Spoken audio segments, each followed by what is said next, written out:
Hello and welcome to Billy Ho Sports. In this episode, we're reviewing Saturday's Delmar Late Pick 5, races 7 through 11. I hope the sound quality is much better than yesterday's videos.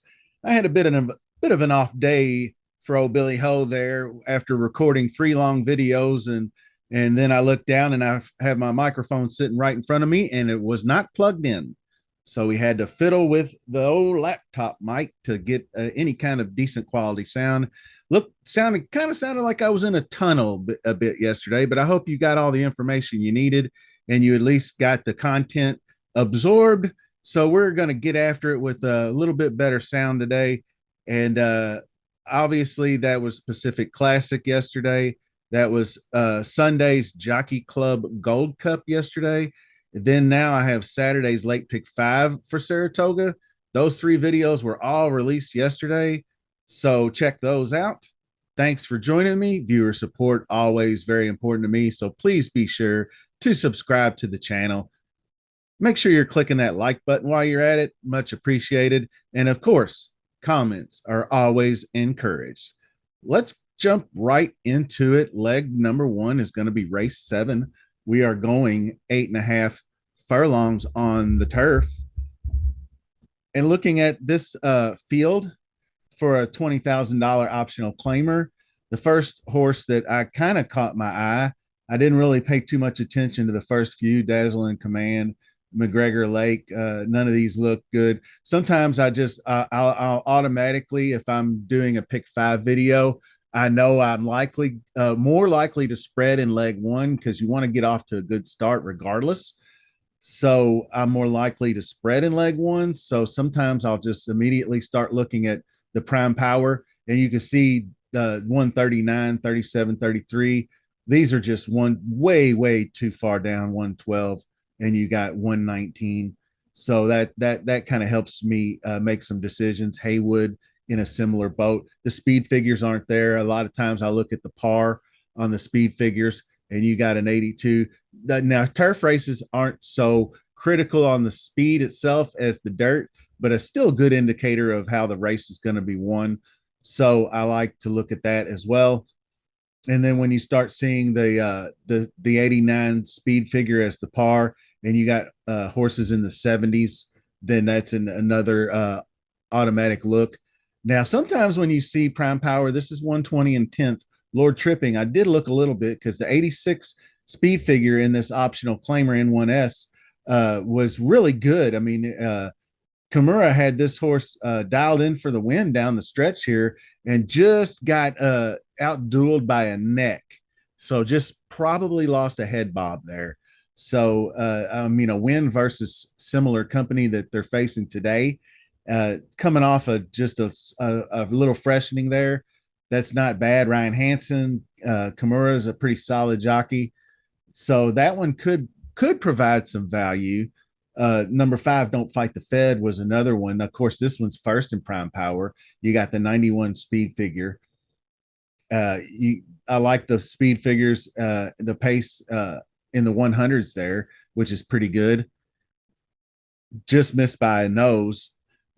Has better, like I said, better speed mid race, but did lose the stretch drive with a little bit dip in the late pace, which I don't really like all that much for a turf. I like to be able to see horses that are closing. Another one I wanted to take a look at was Yo Time. That's Philip D'Amato, Kyle Frey. I'm really going to be heavy into Philip D'Amato in these in all 5 legs, just because I think he's going to get at least 1 or 2 of them. So jockey Kyle Frey, not the best win percentage on turf, but he competes really well and he's got a high hit the board rate. So interesting there. And then the 5 furlong, I kind of like the way they set this one up. Coming in off of the layoff, there's the last race, November. This is the first start of the year, June 23rd. So they take him 5.5 on the dirt and he wins. And then now they would go jump back over to the turf for 5 furlongs and closing to fourth, only 2.25 lengths back. So you're going to be stretching out to a mile and a 16th, where I think the horse is going to be better suited to run as it ran at a mile in the previous, like way back in February of last year, won at a mile at Santa Anita. So I think Yo Time is interesting. Size does matter.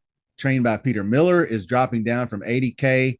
And then previous to that, ran fourth in the Snow Chief, 125K. So I think horse is dropping in class and has the credentials, like the close to the average wind speed, 87 in that previous Snow Chief. So this one could be one that might come in at a price. And Pure Madness is the chalk of the chalk. This one is really just almost like a single. Ran a 98 Brisnet number in the 150K Real Good Stakes, finishing second, and broke his maiden at 54K before that. So you have to include the favorite, but favorites can get beaten. That's for sure.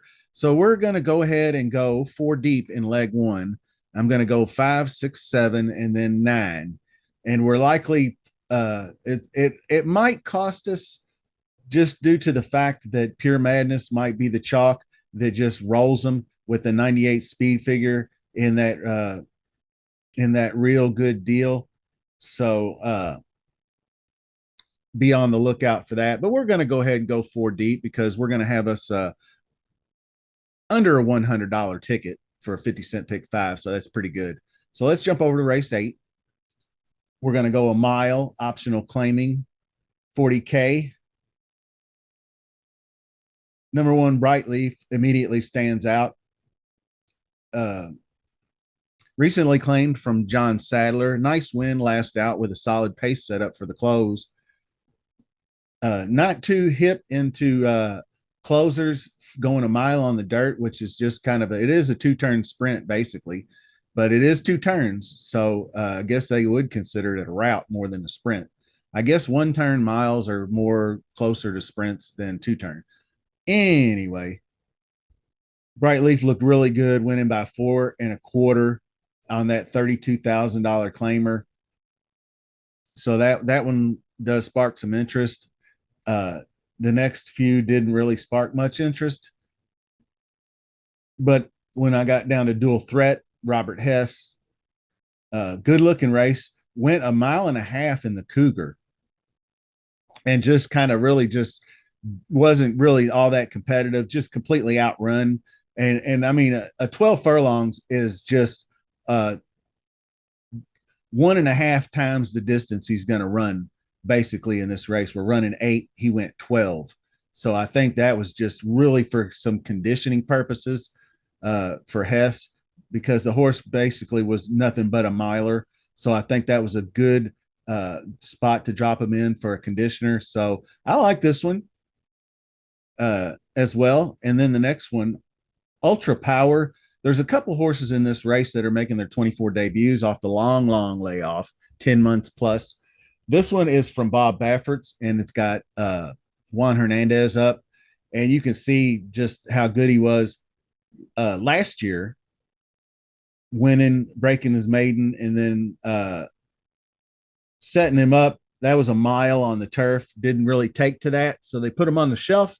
And so now we're ready to come out, and probably Bob usually does a good job at gearing them up, adding Lasix for the first time, blinkers, which blinkers off. I mean, after this amount of time, I'd say that's really just a non-issue for me either way. But 34% first time Lasix, everybody complains that if Bob didn't have Lasix, he wouldn't win out. That's why he stays out in California and all that stuff. So if you're a firm believer in that, you probably want to include Ultra Power, even though it's going to be a massive over bet, probably 3-1 morning line odds on a horse that should be more like 6-1. So anyway, that one's there. And then Tesoro, I think I'll pass on better than gold. I had a little bit of interest in, but the last couple of horses are the ones that I think I'll dial in on more. Fast Draw Munnings. Munnings was a really good sprinter. So highest speed rating last race, second last race in the Johnston 75K Black Stakes. Really good front end speed, 99s. So I think this one, number one in prime power, obviously. So Jeff Mullins, Ray Lou Gutierrez, looks good to me. Fast draw Munnings. And the next one, this horse I was really interested in because it was looking like he was going to be trying to get into the Derby at one time, but I don't think so. So ran in the affirmed optional claimings, 6 furlongs, but just a really quality horse out of Justify. So high percent trainer jockey returning to dirt. I like how they tried him. Didn't take, but I like going back to dirt here because he ran really well in the affirmed before that. Scatify looks good. And then actually had this one previously lost to Parenting, who wheeled back and won his next race. So that's good. So leg two, we are spreading a little more. 1, 6, 9, and 10 in leg two. So the first two legs we're going 4 deep, but I promise you we will start to narrow things down a bit going into race 9, and that's our first stakes of the day, which is going to be the Green Flash Handicap for 5 furlongs on the turf. Not a big fan of the turf sprints, but here we go. Sometimes I just lean on trainers when it comes to races that I'm not as good at handicapping or predicting. And just a 5 furlong turf race, it's all about the break and all about position. And can you get on the inside and can you get to the outside in the stretch? And you don't have a lot of time to do so at 5 furlongs. But Philip D'Amato ranks very highly in graded stakes on turf and has 3 entries in this race. Then the first one, other than those that sparked interest, was Sassy Nature, and that's Louis Mendez, Abel Cedillo. So probably not going to get a lot of attention paid to him. Moving up in class from last start, but ran a nice 96 under Antonio Frigiu last out, going 5 furlongs on the Delmar turf to score a victory wire to wire. Previously claimed off Jack Sisterson. So Sisterson is an excellent turf trainer in his own right. So I would think that this one should be given a look. But the only thing is I really need I always like to have at least a single in my pick fives. And this was the best shot to do so here. So we are just going to probably slide on down here for time's sake and point out, although Unconquerable King looked really good, No Way Hudson, Connie Swingle. This was the Philip D'Amato horse that I landed on. Just nothing but stakes races under the Maiden's Belt. Gray, I like the Grays. Kyle Frey on the Gray. Can't go wrong there, but nothing but wins and seconds in stakes races, running the 96 in the last out. That was this was last year, obviously, and then ran one at first asking in the Daisy Cutter, first out, eligible to improve off second off the layoff. So I think this one was, if you're going to do a single, this one was the no-brainer. And obviously the prime power, if we go back up here and look at race 9, and just a few points ahead, but number one in prime power. I'm going for it here because I think Unconquerable Keen is not as good. And after watching the race, this optional claiming race that Sassy Nature won, I saw it for myself because he ran pretty well, but just no bid in the stretch. And so I will be going with the single, the number 9, and that was Connie Swingle. All right. So I'm going to briefly touch on race 10 because that is actually our feature race, the Pacific Classic. I already have a full breakdown preview video on that. So give that one a look for the full breakdown. So we'll just sum it up really quick. Not going to be surprised if Adair Manor wins the race. Obviously, the filly is put in the right spot. Bob Baffert and Juan Hernandez are looking to take him to task. But I like Il Maricolo as well. Sired by Gunrunner got the 20% clip rail winning post. So that one is the other one I'm looking for. And then there was another one I thought Full Serrano looked like a nice sleeper play for exotics, but really it just comes down to Dr. Venkman was one. Actually, I think I didn't really put Dr. Venkman on my ticket because I didn't like Dr. Venkman for the actual win, but maybe in exotics. So I may wheel back around on that after I look do a little bit deeper dive. I mean, the San Diego handicap grade 2 win was tough enough, but I just didn't know if the horse can get the 10 furlong distance. 8.5 was its furthest stretch, but did win that one pretty convincingly by a length. So looked good down the stretch. And I'd say the sire stats, the average win distance is close enough. So I am going to include Dr. Venkman in the pick 5. I'd be foolish if I didn't. Katona, Reincarnate, no thanks. Full Serrano, Adair Manor obviously just crushes them. So we are going to go with a 137 in the leg 4. Il Miracolo, Dr. Venkman, and Adair Manor. Now let's round things off with race 11. Get on out of here. 1 mile on the turf. This is the Delmar mile. And this is looking pretty chalky too. Number 3, de jour, I do believe, is 10 points higher. That's your first indicator of a significant advantage. I thought about singling this, but I don't like singling the last leg of the race, even though it does kind of give you a win ticket on a chalky horse.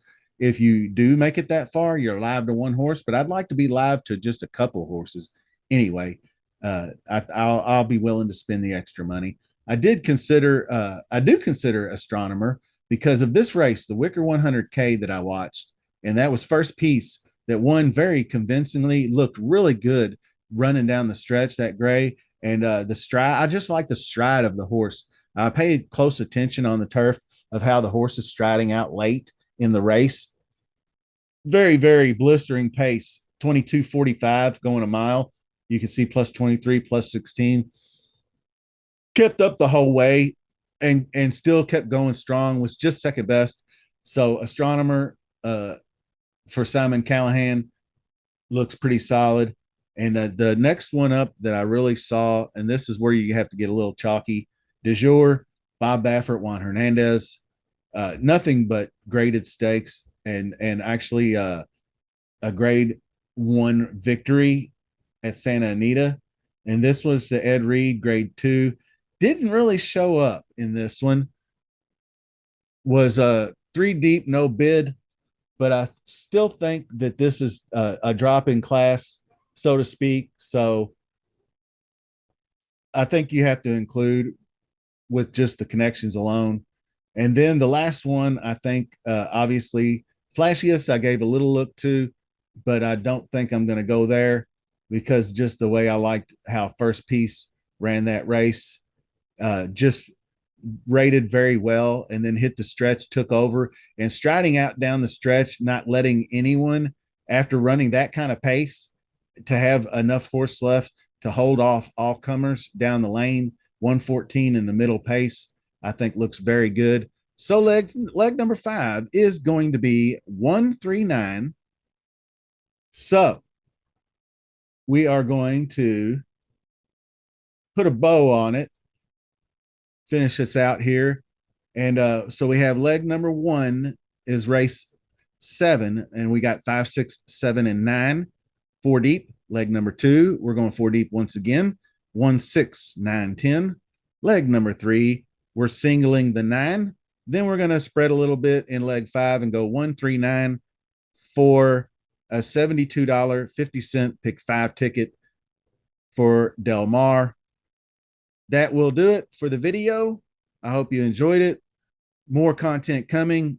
Check out the weekly Monday recap video I'll have that I'm going to start doing on a week-to-week basis, kind of covering what happened over the weekend and maybe any future stakes races, kind of just like a weekend update kind of video that I'll be putting out on hopefully Mondays. So subscribe to the channel, smash that like. Always appreciate your support. Until next time, we'll see you soon.